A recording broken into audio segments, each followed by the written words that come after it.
DVD player because mine died and it hasn't worked. Well, it mostly died. Some DVDs would play in it, other ones wouldn't. And they had them for $17, so I bought one, replaced and threw away the old one. Yeah, I had that problem with Samsung.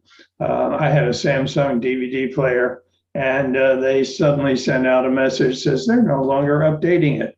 And as you know, some of the newer movies have updated requirements, downloads, I don't know, firmware or something. But I had to throw away a Samsung DVD player for that very reason. Just like CD players and discs for audio, the same thing is starting to happen and certainly will continue to happen, where people will be looking not to use a DVD player anymore when they can either stream or convert it to a video file and play it that way, like I'm doing. I am going There's to some turn good these- deals on eBay on used. They're horrible. If you are not willing to shop eBay, there's a lot of the players there available now.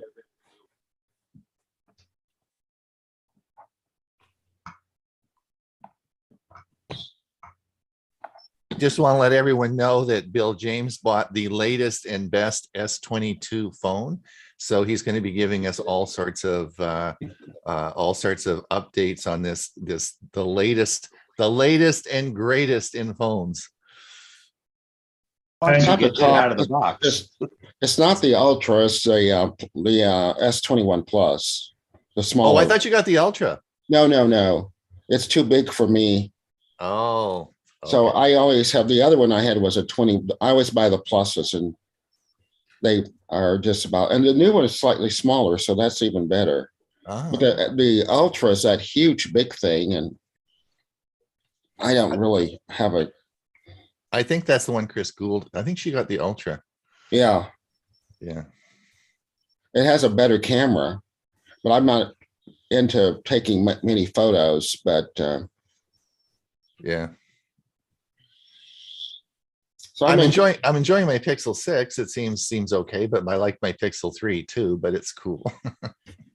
So Now, the interesting thing about the new one is that it's slightly smaller in size, and they reduced the size of the battery. Mhm. So but it has a really lightning fast processor, the same one that's in the Ultra, but it's just in the Plus. Just in the Plus.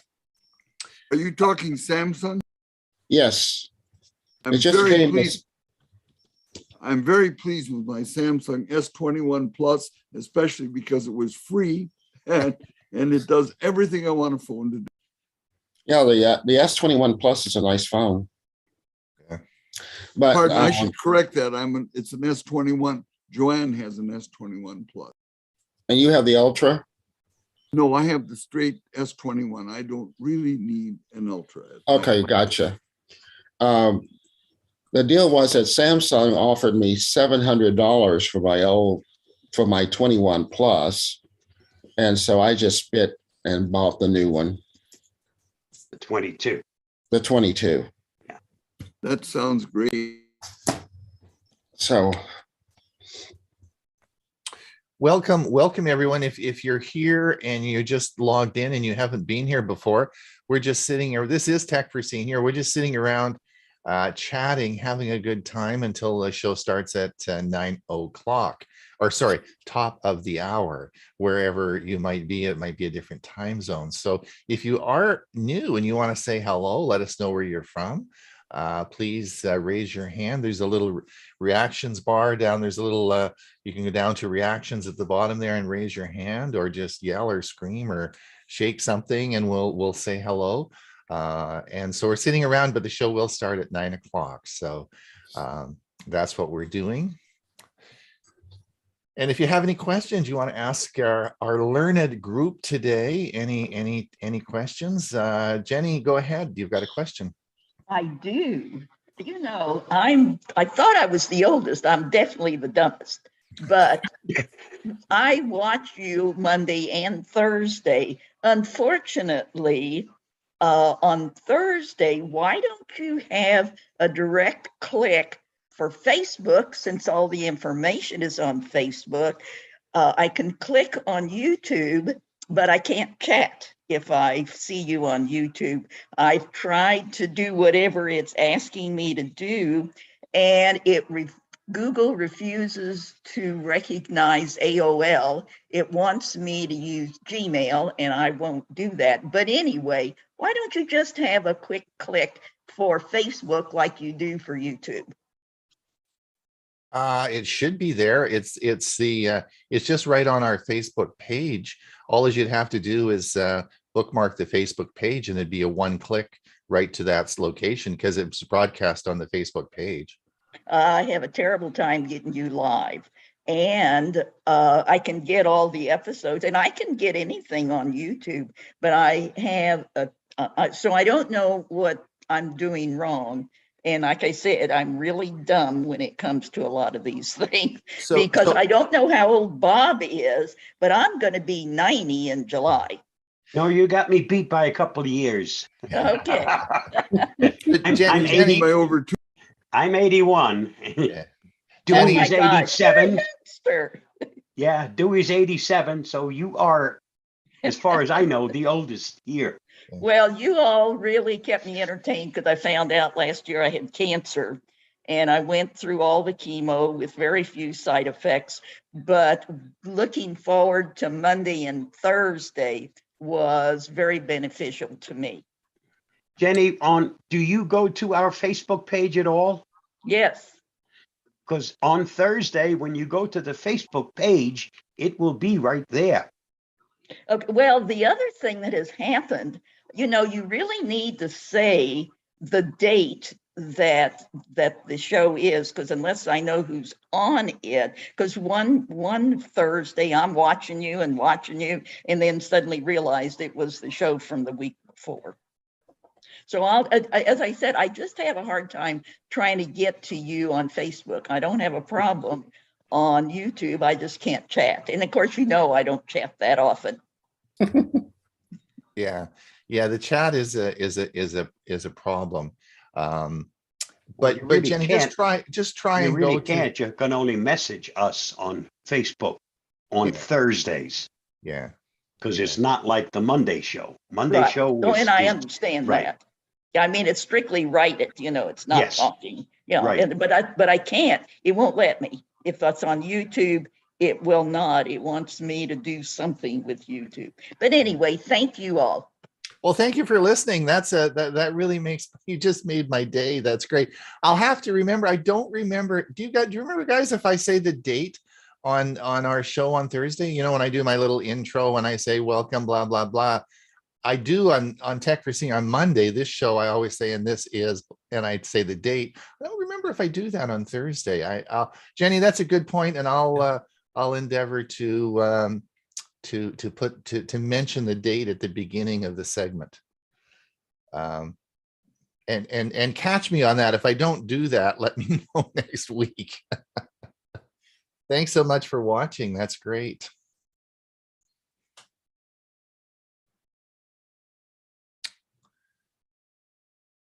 Hey, we got 10 more minutes. Lots of questions can be asked in 10 minutes. Yep. Yeah, we're all ears. And we can't make up answers if you don't ask questions. That's right. I can. I've done it often. Yes, indeed. Did everyone like my pole saw intro? Did you not see I'm having so much fun making these intros. Anyway, we'll They're really promos, not intros. Oh, promos. Yeah, promos. George, go ahead. Hi, can you hear me? Yep. Yep. Okay. So I'm part of a computer club here, and we have people come every once in a while, like every Friday morning for one-on-one help. And this one couple phoned me, and they had made the mistake of phoning back the Microsoft help number. Uh-oh. Yeah. Uh-oh. So they had let the person into their computer. And my general rule is you can't trust that computer ever again. Nope. I mean, I said you could reinstall Windows. It's a 10-year-old computer. But do you agree that, you know, if some hacker has been into your computer like that, and he was quite abusive when the wife cut him off, I'm presuming a reinstall of Windows would be safe to use the computer again, but I wouldn't trust it in any other. I would go out and buy a new hard drive and install Windows on that new hard drive. That's what would make me feel safe. Yeah, she could do that, but it's a 10-year-old computer, so I'm not sure that. Yeah. I've been trying to Buy a convince new them. computer. I have been trying to convince them that that they should go to a Chromebook. You know, their behavior kind of indicates that would be more Yeah. appropriate for them. But they said the printing was too small. Because I lent them a 11-inch Chromebook, right? And I said you can get this in a 14-inch. You know, this is not the size. You could plug it into your TV if it isn't big enough. Right. But I don't think One of the Chromebook manufacturers just came out or just announced a 17.5-inch laptop. Acer Chromebook. has a Is it Acer? 17-inch. Yeah, it was Acer. 17.5-inch. It weighs just under 5 pounds. So it's still portable, kind of. Yeah. So what I did was I took everything that I could find in the hard drive. I tried making an image, but I couldn't mount the image. I plugged in a Linux live CD to get data off the old computer, and made an image of it, but I can't mount that. It doesn't seem to mount very well. So I went, after getting as much off as I could that way, I went and booted the Windows. It booted into safe mode and didn't seem to be terribly bad. So I copied some stuff to a thumb drive. I don't know. I think, it's documents and stuff like that. But who knows what's in that? What's in those folders, right? George, one other thing you might try is if they're comfortable using a Chromebook, is maybe install Chrome Flex and see if that's an option for them. Yeah, that might be. I haven't convinced them to get a Chromebook yet. But I think what I have to do is run an antivirus checker on the thumb drives that I've extracted stuff to. Hopefully that would be good. They use Avast, so. Yeah, well, they could run if the computer is fast enough, they could run the Chrome Flex off of a USB drive and see if they like it. And then if they don't, you could just, you don't have to take Windows completely off on that. Yeah, I could try that. Yeah. Okay. I've got a Flex USB, George, if you're around on Friday. I'm sorry, Michael? I've got Flex on a USB if you want to try that. Well, they're coming in on Tuesday because they want to pick up the old computer. But I have Flex on a USB. I have yet to be able to install it on one of 4 different computers. Yeah, it will not load. Yeah, I had lots of trouble trying to load the other versions on a lot of the old computers. It just wouldn't load onto, it would on one computer, but a newer one that I didn't need to use Flex on. Tim, go ahead. Tim, go ahead. Before Tim goes, George, one other thing to try is go into safe mode on that computer and run Malwarebytes. Okay. Okay, Tim, go ahead.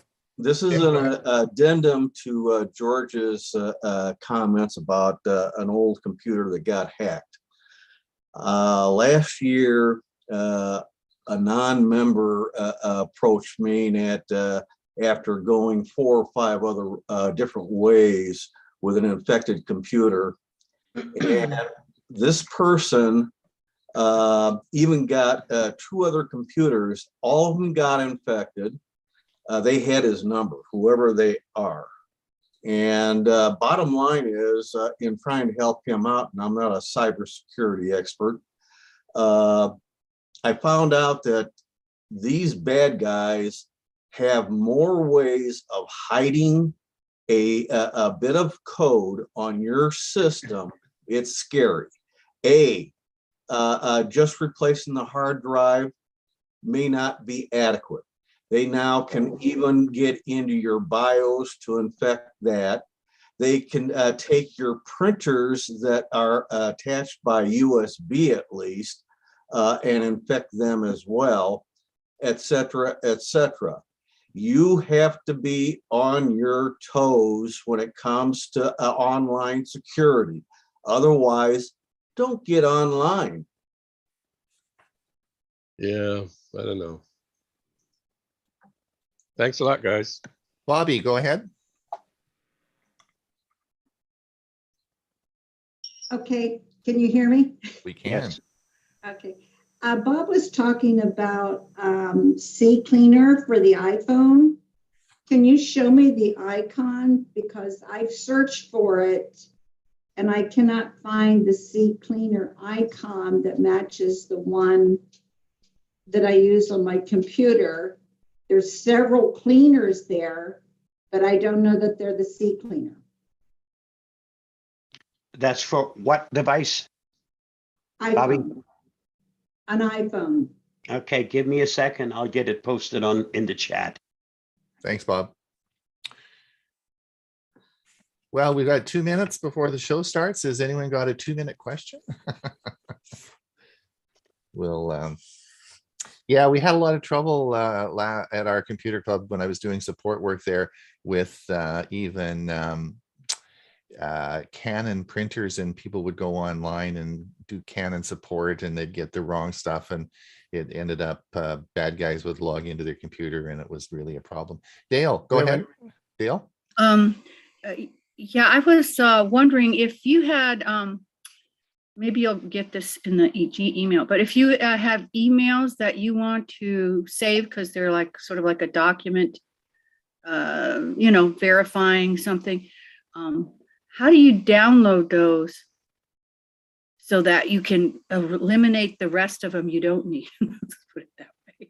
Because I've got an email box that is just packed, and it's just, I need to get rid of stuff, you know. But I usually keep receipts for like my taxes and stuff like that, you know, for my credit card. And Right. Do you have different folders in Gmail that you can put your stuff into? well, this is actually still in Hotmail, but yeah, I have a plethora of folders. I have a folder for everything. So you want to back your Gmail up into It's not Gmail, it's Hotmail. Oh, it's Hotmail. Yeah, we're almost out of time here. We may have to wait till the end. Yeah, let's do that in the Q&A. right. Ask that. It's a good question. We should ask that. But I've got a good answer for her. Okay, let's. I'm going to get ready to go here. Mute everybody. You will mute everybody.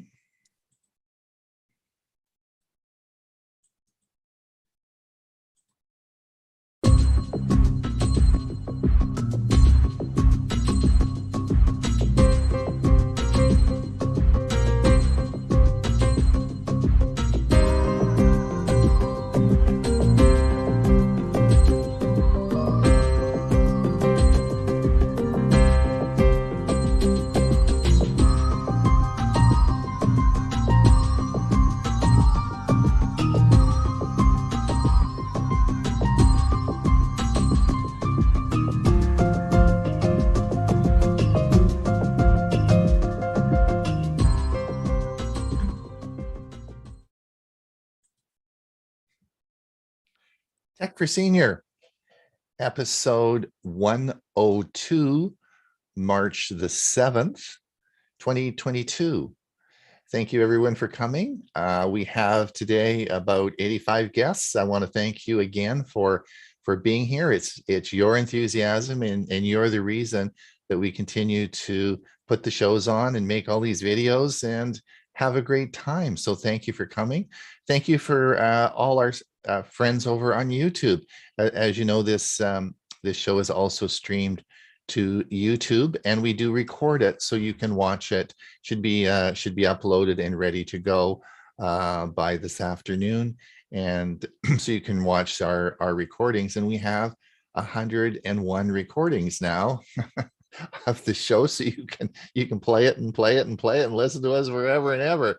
So anyway, thank you so much for coming. we also have a show on Thursday called Tech for Senior Live, and we have a podcast. So we're a busy group of people. I'm going like to thank. As you know, we run the show on donations, and this week, thank you so much for Terry Mock, Marcia Berkey, and Eric Noyes for their donation to our coffee fund. That was much appreciated. We have a really large show for you today. I'm going to get started early, but first of all, I just wanted to review to introduce everybody, all our staff and all the gang that puts all this show on for you. We'll do it briefly, but my partner in crime, that famous guy, Hewie Poplock, right there. Do you have any words of wisdom for us this week? Well, I'm sure I could come up with a few, but I'll cut it short and say thanks for joining, and I'm here. Okay, and of course, our security expert and man extraordinaire, who is a jack of all trades, and not only does he do a plethora of security videos, but he does videos on Windows 10, Windows 11, and whatever tickles his fancy. Bob Gostisha. Good morning. Happy to be here. Great. That's it. Keep it short. Keep it short. Right. And then of course we have I'm going to call it, was I going to call him? No, I won't call him Twinkle Toes. No, that would be the toe tapping guy, Ray Baxter. How's that? Is that okay? I'll accept that gladly. Thank you very much. There you go. Let me mention, Ron, that for my Arizona buddies, next week begins daylight savings time this weekend. Yes. So therefore, we have to tune in an hour earlier. Instead of 10 a.m. standard time, we're going to be tuning in 9 a.m. daylight savings time. I'm glad you mentioned that. A second quick notice is I mentioned this last Thursday, but Fitbit has recalled the Ionic watch, the Ionic smartwatch, which I have, and they're giving, because of there's been burning with people with the overheating batteries. Anyway, if you have the watch and you fill out the forms, they're going to give you $299 back. And what if I buy a bunch of these on eBay? Do you think I can make some money at this? I think if you can find them, you can, because they're not asking. I bought mine on eBay for $100. This is the best investment I've ever made, tripling my money. And there's nothing about you have to be the original owner. As long as you have one that you can return, you'll get the money. Amazing. All right, there you go. So I mean, we're not only techie guys, that we're also giving investment advice now, right? How to supplement your income. And speaking of wonderful people and smart people, and someone who's currently in Arizona lapping up the sun rays, that would be our friend Mr. Dewey Kloos.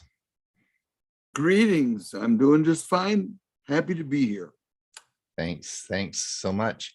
And from Oklahoma, of course, we have Bill James with his new phone. Yes, good morning, all. Glad to be here. That's great. Well, these are the people who put all the show together and who do the videos and make this all work. But if I don't hurry up and stop talking, we won't get through the show today, because we have a huge show for you. But I do want to just let you know that and I did put the Premiere link into the chat for you, because I forgot to put it in the newsletter. But today on our Premiere service, Hewie's going to talk on Amazon Smile. I'm going to talk on why your internet is so slow, part 1. It's a 2-part series, so it'll be part 1 and part 2 will be next week. And a really good one right now and pertinent is tips for filing your taxes safely and securely. And this was done last year by Bob Gostisha. So very interesting topics today, and that will be at 1/2 past the hour on our Premiere service, and the link is in the chat. It's free, there's no charge, but we always have people having a hard time getting there. It's just on our YouTube channel, so there we go. It's there. All right, I think I'm going to get the show going now. Bob, are you ready to roll? I hope so. There you go. Share my sound. I will have to do it this way today.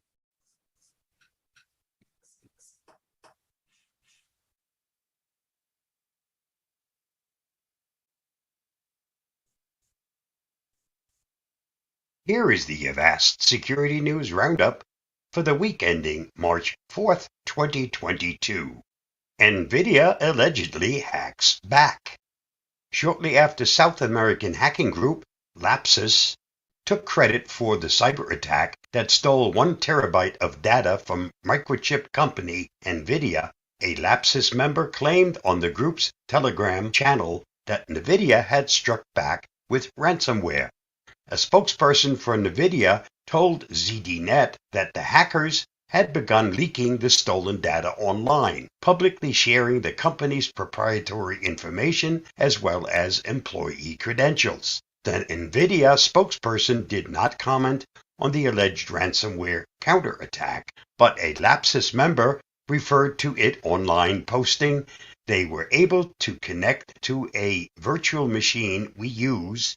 Yes, they successfully encrypted the data. However, we have a backup and it's safe from scum." While a counterattack in this kind of situation feels justified, Avast security evangelist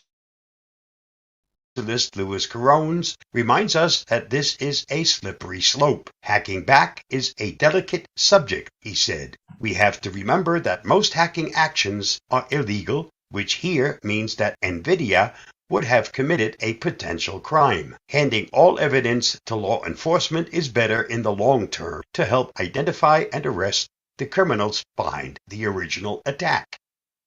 Windows System Reset bug exposes some user data. This primarily affects locally stored files synced with Microsoft OneDrive. A bug in the system reset options of the newer versions of Windows 10 and 11 prevents the reset from wiping 100% of the data on the system. Researcher Rudy Ooms posted in his Call for Cloud blog that the bug affects Windows 10 20H2, 21H1, and 21H2, as well as Windows 11 21H2. The problem concerns any files which have been downloaded or synced locally from OneDrive. While the system is being wiped, the bug causes those files to remain intact. Microsoft is working on a permanent fix, but in the meantime, it advises users to sign out of OneDrive before resetting their PCs. For more, see Ars Technica. T-Bot malware found in Google Play Store. After being swept out of the Google Play Store 2 months ago, the T-Bot malware has returned where it's been spotted yet again, attacking users through a malicious app called QR Code and Barcode Scanner.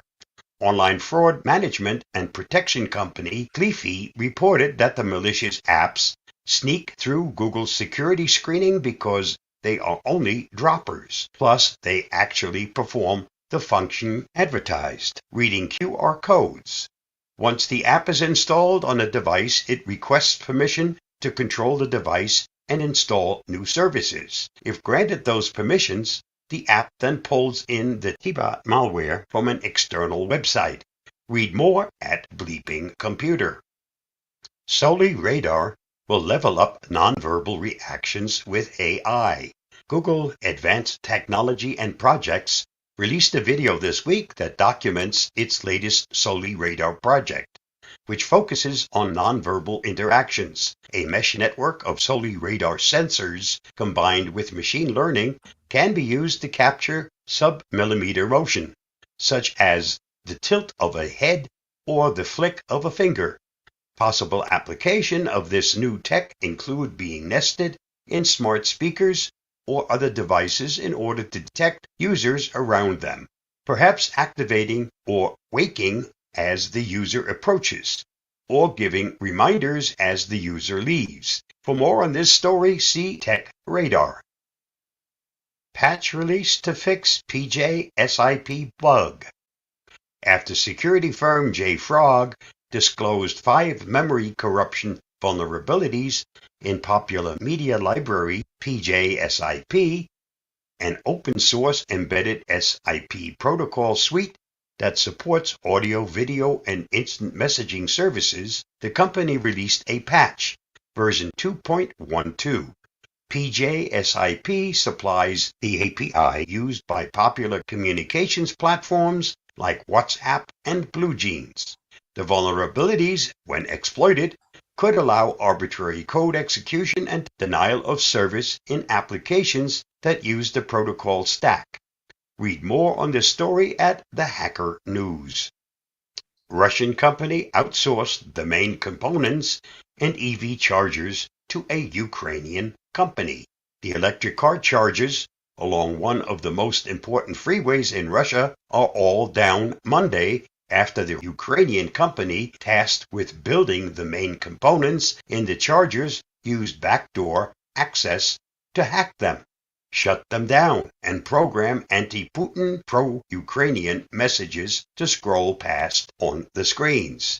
The outage affects chargers along the M11 motorway, which connects Moscow to St. Petersburg. The Russian energy company Rosseti confirmed the hack in a post of the company's Facebook.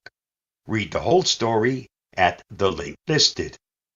This week's must-read on the Avast blog. A member of the Conti cyber gang decided to go against the rest of the group by leaking all TrickBot's IOCS source codes and chats. Read more in our recent threat coverage by following the link listed below. And that wraps up this week's Avast Security News Roundup.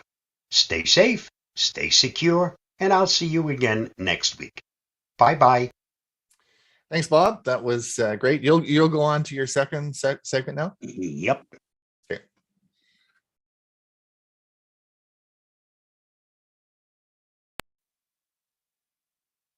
Yeah.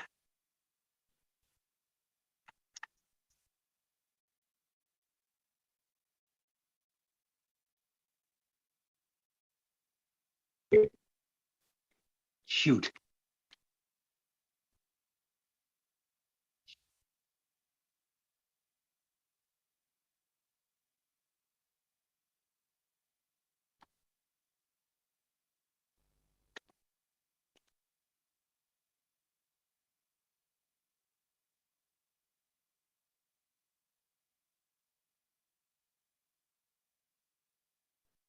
Here is an Avast breaking security news flash. Avast Threat Lab warns against joining in DDoS attacks in aid of Ukraine. Simple tools allow regular people to participate in DDoS attacks in aid of Ukraine, but these tools are not safe, say Avast Threat Lab researchers. We have identified initiatives being shared through social media that encourage regular people to become hackers by downloading DDoS tools to support DDoS attacks on Russian targets. The analysis of one of these tools shows that it isn't secure, as it collects personal data that can make users identifiable, such as your IP address, country code, city location derived from the IP address, username, hardware configuration, and system language. Since the configuration is downloaded from a remote server, the tool can also support a DDoS attack on any target the server operator or tool author picks without you knowing. For example, take this disk balancer program that was even picked up by major media. We have seen about 900 of our users in Ukraine installing this program in order to conduct DDoS attacks on Russian websites. The first thing this program does is register the user, including personal information like location, derived from the IP address, and username. When the user starts the attack, the registration runs in the background without their knowledge. This information runs over the unencrypted HTTP protocol to the CNC server, which means it can be easily intercepted. Additionally, there's no way to know what site you're attacking, so you have to trust the author about the sites they claim to target. As a worst-case scenario, the CNC server could become compromised, in which case all the people joining this attack could be identified by location and username. That not only could put them in danger, but they could also be tricked into attacking a different target. Although people might find it compelling to join these cyber forces as a way to voice their opinion on the war, it is still a cyber attack with all consequences. Users may think these tools provide a way to anonymously attack certain targets. However, they don't protect the privacy and anonymity of the user and can put the person at risk of retaliation attacks. We strongly recommend that people do not engage with these initiatives, as they will escalate the situation, and the simple user-friendly tools shared through these initiatives can be a privacy and security risk for the person downloading it. On a personal note, if you want to help, here are 3 reputable organizations: Feed the Children, Project Hope, and Global Giving. Stay safe, stay secure. Let's hope sanity returns soon. I'll see you again soon. Bye-bye. Thank you, Bob. That was great. We'll move on now to, I'm going to play Dewey's segment. Share my screen.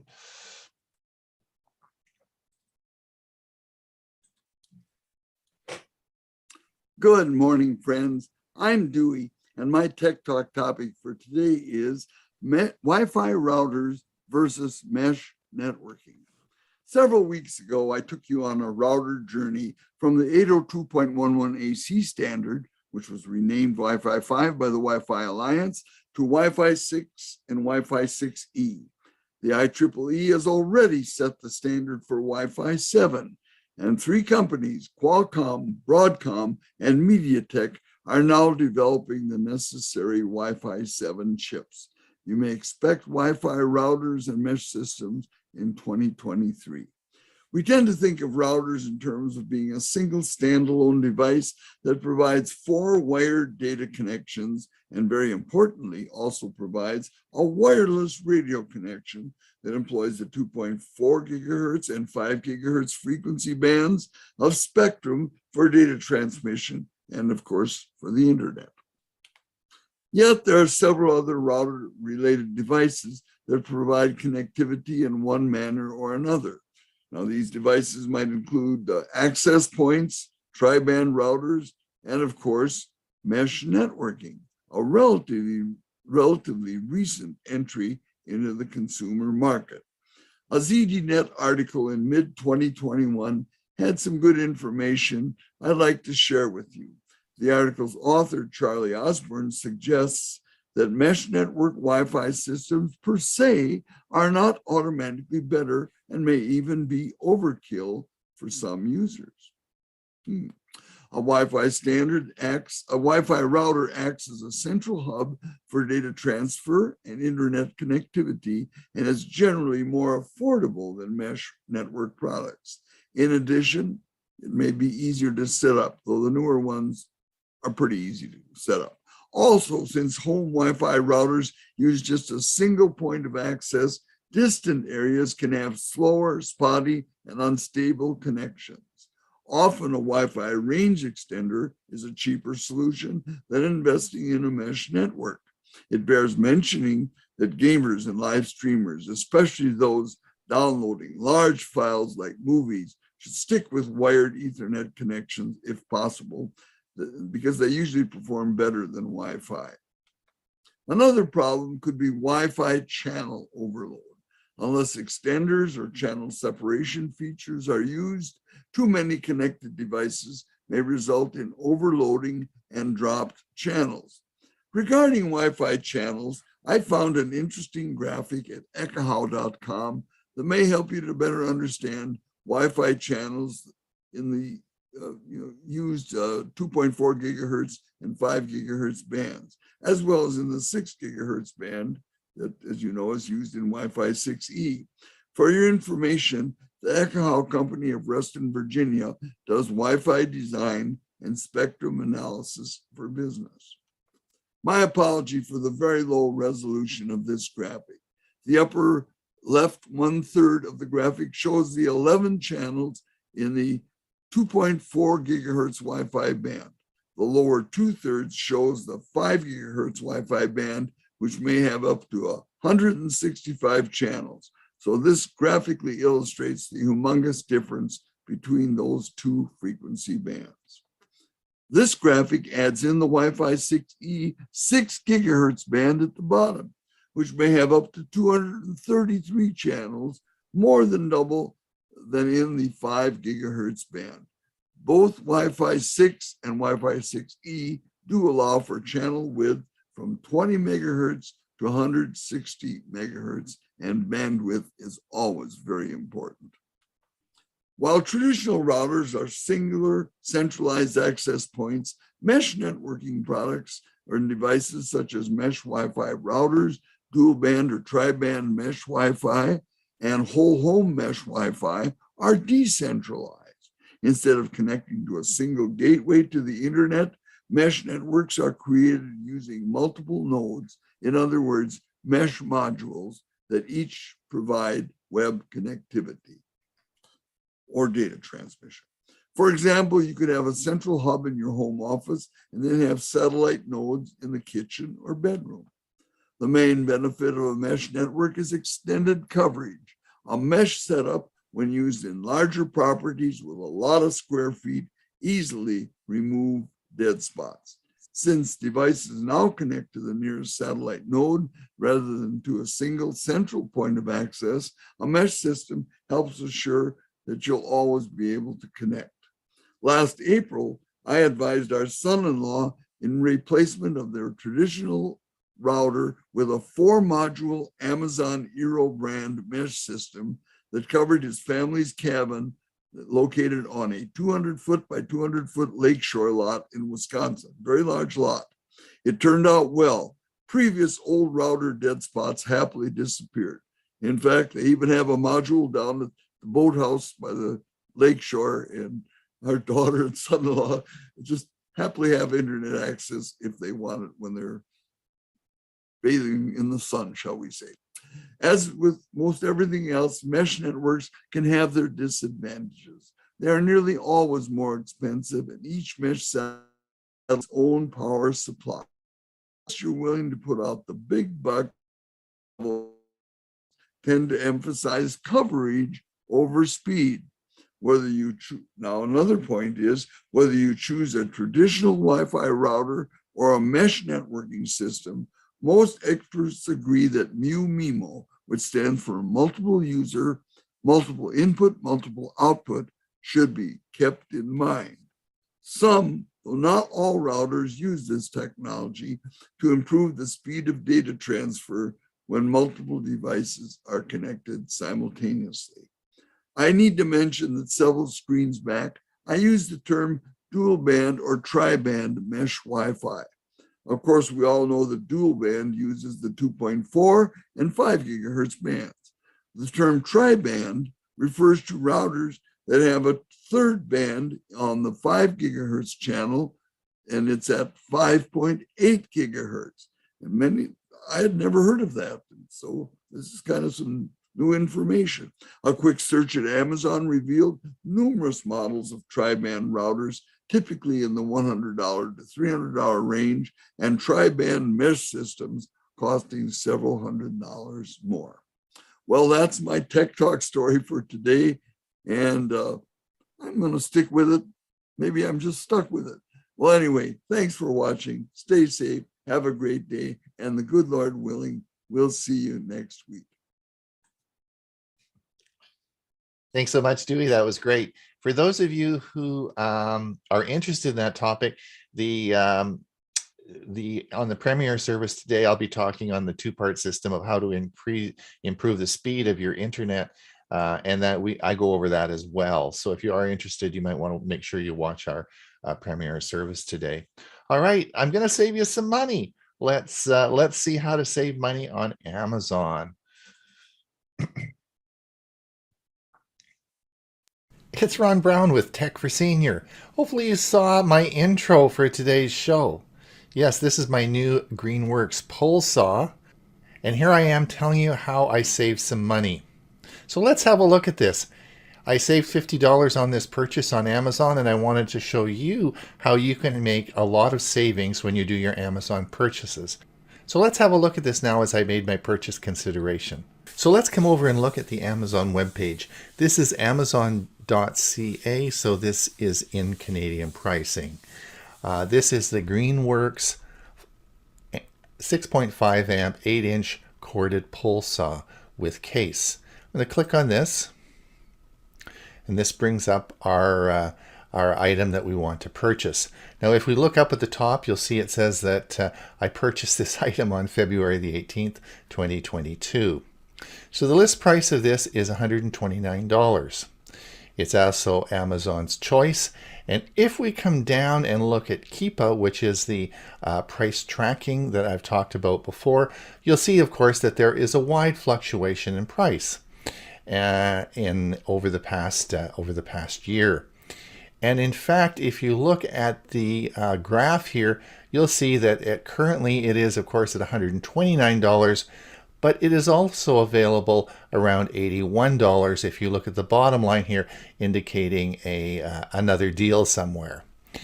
Now, if we come back up to the top part here, I want you to pay attention to the right-hand side. You will come down and look here where it says new and used 5 from 81.62. It's always important then whenever you check an Amazon price up here that you look down on the right hand side for other purchasers. So let's look and see what we can come up with here. We're going to click this, and we're now going to come up and we see a bunch of pricing on the bottom. Of course, we see the original price at the top, but we see at the bottom there's 3 models from 81.62. Now, if you notice, these are all Amazon warehouse deals. And then, of course, we come down and we'll see a fourth one here, which comes from a third party. Now, let me tell you about Amazon warehouse deals. You are purchasing from Amazon, so the standard warranty and returns policy will apply, irrespective of the fact you're buying it from a warehouse deal. I've bought over 100 items from Amazon warehouse. I've never sent anything back. I've always got great deals and saved thousands of dollars. In this particular case, your chance of saving $50. Is it worth buying something used for $81 versus paying $130? Well, let me tell you that most of the items that I have received have been brand new. So this is usually a very, very good deal for you. So if you look here, you'll see that $81.62, why is it on sale? Well, it says the accessories may have cosmetic damage. Some of them may, it says it will come in the original packaging, which may be damaged as well. It ships from Amazon, which is important. This is being sold by Amazon, and it's sold as an Amazon warehouse deal. In fact, all these 3 items here are from Amazon warehouse. One of the things you might notice is it might take a little longer to arrive because when you order a product from Amazon, they would ship it from the nearest warehouse. However, if these used items may in fact be in the system somewhere and may not be close to you, so you may have to wait a bit for shipping, but if you have Prime, they all come with free shipping. You will notice a fourth one down here for $136.20. You're wondering, what is this all about? This is a third-party offering. Again, why would someone offer more than the original list price? Well, as these become out of stock or you can't get them, then this price becomes more realistic. So what I want to do now is, this is indeed the one that I ordered. I saved $50 on this. Let's have a look at our used but in very good condition item that arrived. All right, let's have a look at our box. This is the box that arrived. It's on a desk. Here it is. I'm opening this. Greenworks pole saw. You'll see the box has been opened and it has been inspected, but it's well sealed, and this is the original box. That's the shipping label.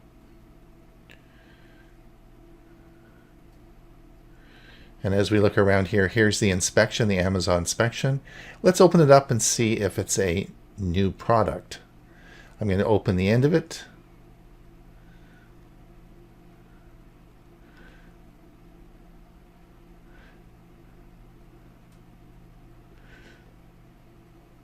Let's take out the packing material. Looks like it's original packing material. Cardboard insertion.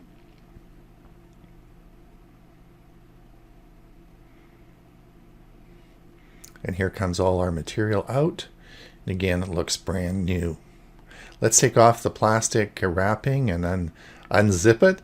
And here it is out on the table. All the parts are brand new. They've never been used and are not damaged. This is a brand new pull saw that I just saved $50 on. All right, before you start making all those great warehouse deals, the best deal in town is Tech for Senior. So please click the like and subscribe. Till we see you again, Ron Brown with Tech for Senior.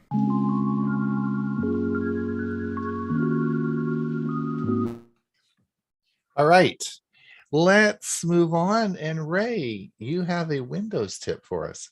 I'm going to try to give them some, see if they work. Let me share my screen.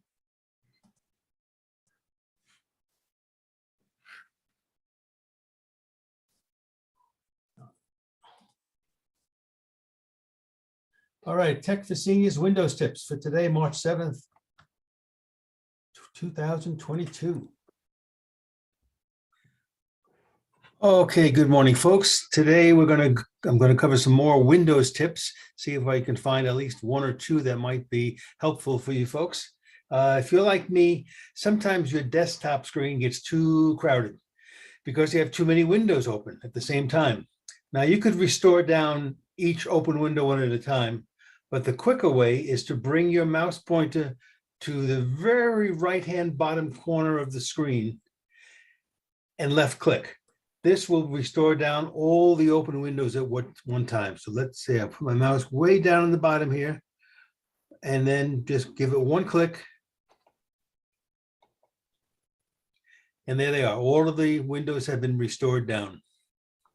Now, let's say you want to restore down all the open windows except the one you're working with. So I'm going to bring most of these back. Let's just so at least we have several open. And let's say that I want to restore all the windows down except the one I'm working on, this one right here. Well, I'm going to do a little bit of what I call shake them up. And I just put my mouse pointer on the title bar here and drag it to the left and the right quickly. And everything else closes. I shouldn't say closes, restores down except this window that I want to keep open. So that's pretty good. Now, sometimes you want to access important features. And as I often will say, right-clicking sometimes can be your best friend. So if I right-click on the Windows logo in the lower left-hand corner, the Start button, it opens up a context menu that gives me choices such as Device Manager, Disk Management, Computer Management. I can go right to the command prompt from here. Another feature I like to use is a quick way to get to either power options or the system. And finally, this is a neat way that if you want to just sign out, but not shut down your computer, so say another user in the household can use it, you can just use by right-clicking on the Windows logo and then clicking on shut down or sign out, you have the choice here just to sign out without actually shutting down the computer. So helpful ways to get around. Now, sometimes you have an issue where you need to determine how much disk space you have. Let's say you've opened up File Explorer and you can see that the drive, let's say your C drive is in red, the line showing how much storage is in red. Well, that's telling you that your hard drive is almost full, and perhaps you're not going to be able to receive updates or install new programs or additional files. So the quickest way to find out what is taking up all the space is to go to Start, Settings, System, Storage. And this will list all the folders on that drive and how much space each one is taking up, starting with the one that's taking up the most space. I guess it's no surprise that on this particular laptop of mine, the music folder is taking up the most space, 61 gigabytes of music. Anyway, The point is here, you can now look down. Let's say I wanted to say, well, I do have a second drive on this particular laptop as a SD card. If I click on show additional, it's going to show the SD card and how much space I'm using on that one as well. So this is a quick way to find out which folders have the most storage, and then you may want to take the next option of deleting or uninstalling some of those. And finally, I want to show you something about what's called file extensions. So here's an example where I've recorded I have the DVD Double Jeopardy, and I converted it twice. Once as what's called an MKV file, and then as a MP4 file or M4V file, same thing. But looking at these two files here in my videos folder, I can't tell which is which unless I right click and go into properties, etc. Why is that? Well, that's because Windows often will actually hide file extensions. So when I'm in the tab here, I can just go to where it says File, Name, Extensions. If I put a check mark there, look what happens. The extensions now appear. So that's a quick way if you're trying to determine what kind of file, and if you don't see the extensions there really clear, just add a check mark to File Name Extensions, and you're good to go. All right, that's my Windows tips for today. Hope they've been helpful, and I'll see you next time. Thank you, Ray. Yeah. Thanks a lot. That's good. It's good tips. Good. We're trying to have some Windows tips each week for you, and it'll be short and to the point. And and thanks, Ray, for doing that. The next segment that I asked Bill James to do this because of one of our viewers, Murray Strom, asked us, and he was having problems because he doesn't have multiple monitors. What I do if I need more real estate is I just buy more monitors and put more monitors around. But in fact, Murray says, I don't have room for all that. I want to do it all on one screen. Well, I asked Bill because, of course, and we just talked about this with Chromebooks with the virtual screens. I asked Bill to do a talk on virtual desktops in Windows 10, or I guess Windows 11. Bill, can you help us with this?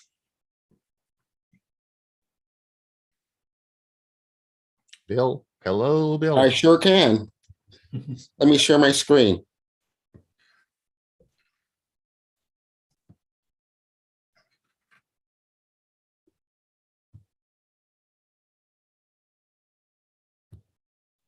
Good morning, friends. I'm Bill James, and I'm going to talk to you about Windows virtual desktops for both Windows 10 and 11. With Windows 10 or 11, you don't need to install an application to create a virtual desktop. To use this amazing feature, you just need to press Windows plus Tab keys simultaneously. You can also click on the task view, the icon to the right of the Windows menu directly as well. As you see here, I'm showing both the one that is in Windows 10 as well as in Windows 11. Task View is used to create virtual desktops or workspaces which users can group apps and tasks conveniently to stay organized.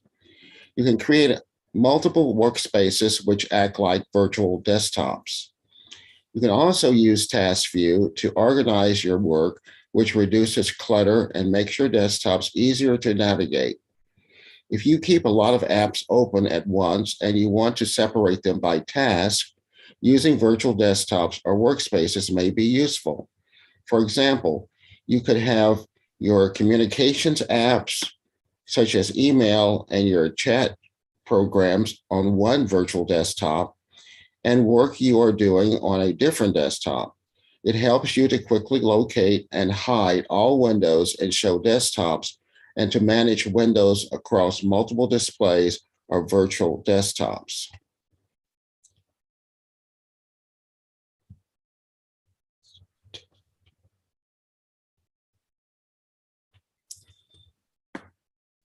Task View is automatically added to your taskbar in Windows 10 and 11. However, there is a keyboard shortcut that one can use to quickly create new virtual desktop. To do that, you want to press Control plus Win, the Win key plus D on your keyboard to create your new virtual desktop. And you can create as many virtual desktops using your keyboard.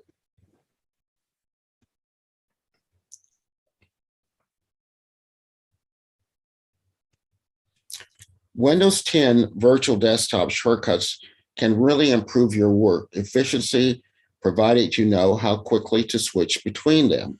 The following are Windows 10 virtual desktop shortcuts. Windows key plus Tab key will open the task view screen. Windows key plus Control key plus the left arrow key will move to the left virtual desktop. Likewise, Windows key plus Control key plus the right arrow key will move it to the right virtual desktop. Windows key plus Control key plus F4 will close the current virtual desktop. You can also use the Escape key to close the task view screen. So let's take a closer look at each one of these. To quickly open the task view screen, just press Windows plus Tab. A screen appears with a thumbnail of each of your virtual desktop, as well as thumbnails of any applications that are running on the current selected virtual desktop.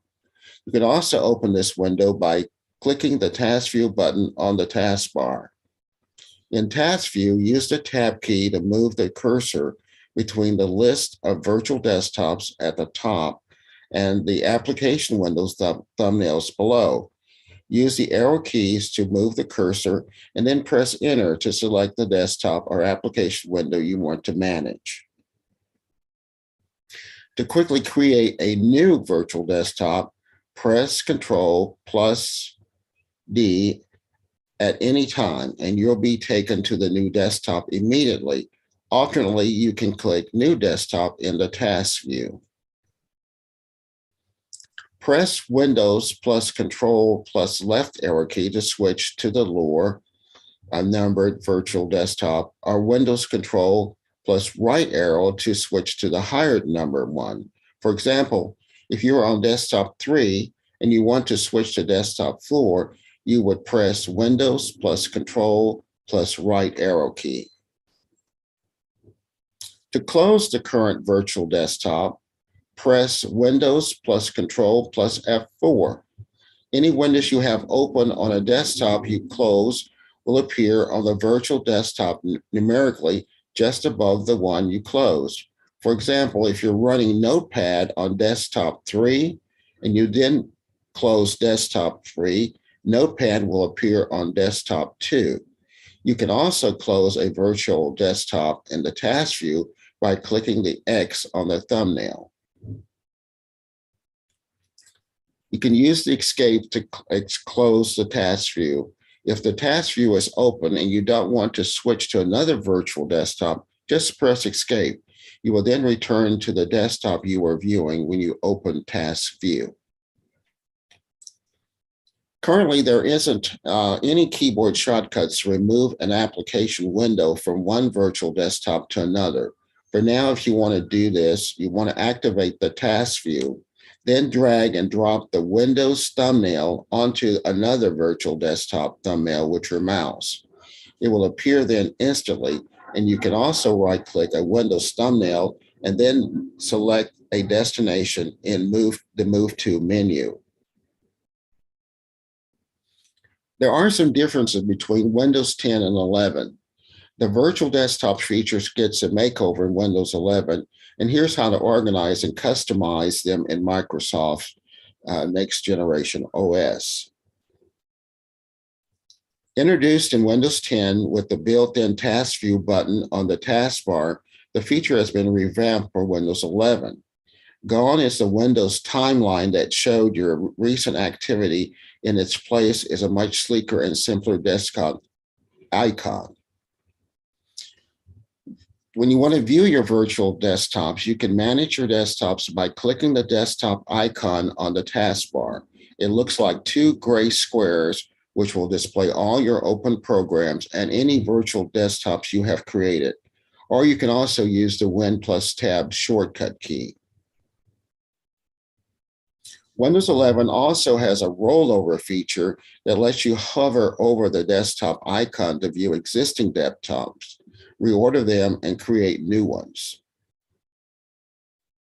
To create a new desktop, click the New Desktop button, and a new desktop will be added to the list.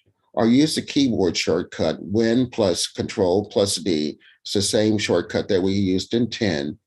The new desktop will be empty, but any open programs you are using will still open on the previous desktop.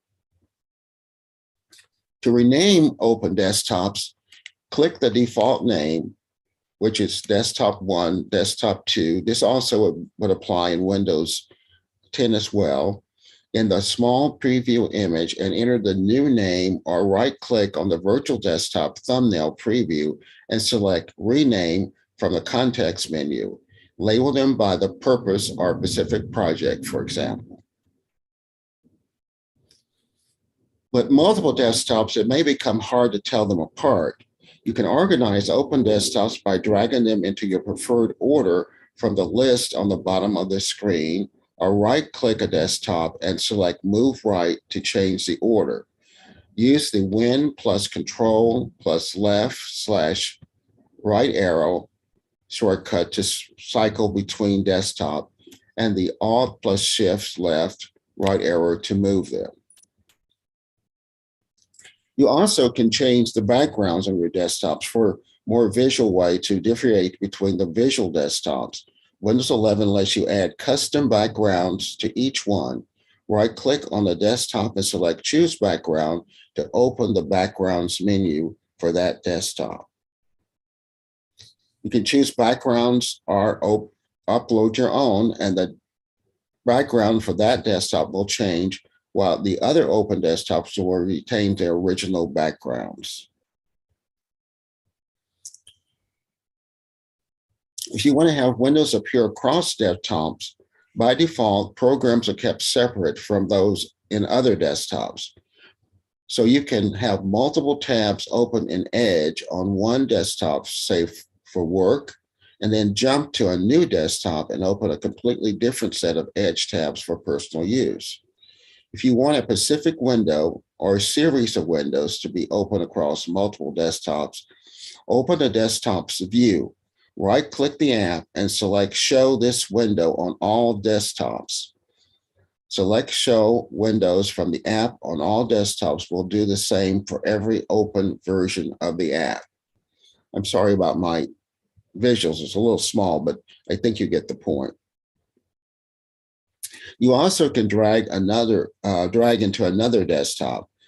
Open apps within a desktop can be dragged into another open desktop for easy reorganization. If you close a desktop with open programs, they will be automatically moved to the next available desktop. You also can customize your quick view taskbar settings. To do so, you'll want to open apps in the taskbar to surface windows from across desktops. When you click them, you want to go to Settings, System, Multitasking, Desktops. On the taskbar, show all open windows. On all desktops here, you can also set the Alt plus Tab keyboard shortcut to surface all windows from all desktops as well. You can add and remove the desktop icon from the taskbar settings. Windows 11 adds the desktop's icon to the taskbar by default, but you don't want it taking up space or you can't find it.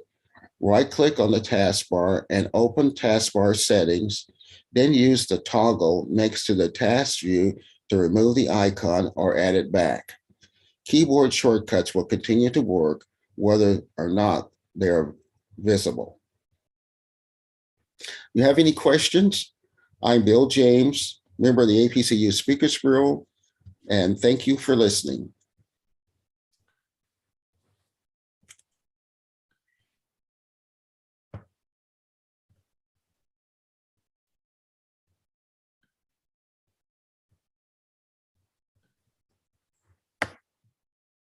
There you go. Thanks, Bill. Ray, or sorry, Hewie, are you ready to go? Unmute yourself. No, I don't want to talk. And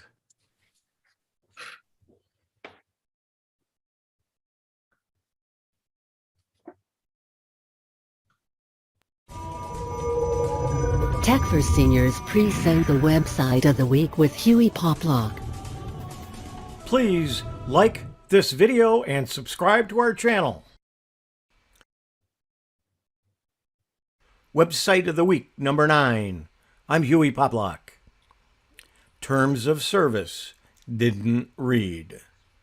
One of the biggest lies on the web is when you click and check I have read and agree to the terms when you sign into a website or you install new software. This website aims to fix the fact that you're lying. A little background, the rough idea behind TOS-DR emerged during the 2011 Chaos Communication Camp near Berlin, with people from Unhosted, a movement to create web apps that give users control over their valuable user data and privacy. In the summer of 2012, Hugo Roy started the legal analysis and brought the project to life. Since then, more people have joined the team and have contributed through the reviewer community. Ultimately, all of the work is transparent and the discussions happen in public. Their work is funded by nonprofit organizations and individual donations and gets released as free software and open data. Please bear in mind that the project is still in the early phase and that most data is subject to important changes. What does TOS-DR mean? The name is inspired by an internet acronym, TLDR, which stands for Too Long Didn't Read, and is often used on blogs and emails when a block of text is just really long and that people are too lazy to read the whole stuff. It was intended more as a code name than as a real name, but the name stuck. Let's look at the website. Terms of service didn't read the website. Let's take a look at it. On the main page, we have several places that we can go. We'll take a look at a couple of those, but not everything. And there are some buttons here, and we'll talk about those in just a moment. But as we scroll down, there are some ratings of various websites and their terms of service. For instance, the first one is Facebook. It gives it a grade E. Of course, grade A would be the best. So it is a very low mark for Facebook. What you'll see here is several items, but not all of them, and we're going to click on it and see all of the items, but you'll see the highlights of the items. If you put your mouse over it, it'll say Facebook uses cookies and receives information when you visit those sites and apps, including device information and information about your activity without any further action from you. This occurs whether or not you have a Facebook account or are logged in. So let's take a look at the Facebook ratings. There are a whole bunch of things included in their terms of service. Now there's two little icons. One of them is open the case page. And what that does, it will open the page. And let's take a look at your identity is used in ads that are shown to other users. When we click that, what you'll get is that same item and how it's phrased in other services. So we're seeing it. So in Google, it's going to say you can choose your settings so your name and photo do not appear in an ad.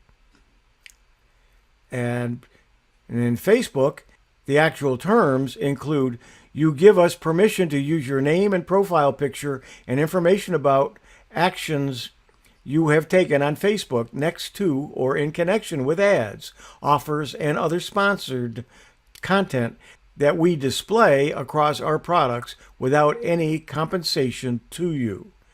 You'll notice that some are declined and some are approved.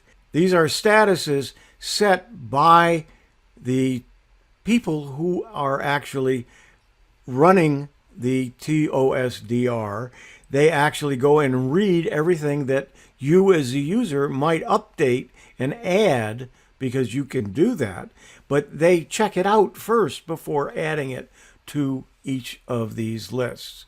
So let's go back to the terms of service. We'll see that we have all of them for Facebook. We're going to go back to the home page. Let's take a look first at several of these.